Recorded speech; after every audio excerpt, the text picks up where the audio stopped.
diberikan itu lebih baik. Jadi yang itu bisa mengendalikan hawa nafsu, bisa mengendalikan diri, bisa mengendalikan keinginan, antara kemampuan kali keinginan. Dan itu tak kedah sih apa? Kedah di pacarnya ibu. Nek memang kemampuannya katakanlah punya uang 2, kita nggak usah berkeinginan menginginkan yang 10. Lah itu yang berkeinginan itu namanya hawa nafsu. Waktu anfusakum maka bunuhlah, tekanlah hawa nafsu. Dan itu perilaku yang demikian itu lebih baik bagimu. Terus Fataba itu maka Allah itu ngapura sira sedaya. Nek pura napa wau tau?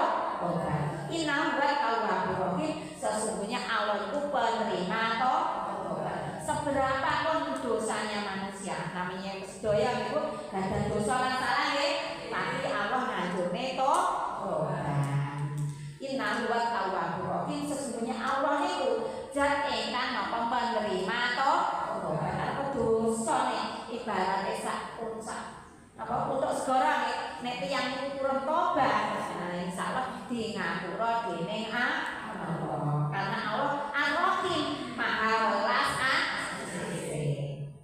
Nun sewu wonten cerita ada seorang ingkang berbuat dosa niku tempun mateni tiyang jumlahe 99. Kita sinten lho? 99. Wong niku mateni jumlahe 99 terus mara seorang ulama itu aku wis berbuat dosa wis mateni wong 99. Kira-kira nek tobat kan di ngapura apa ora?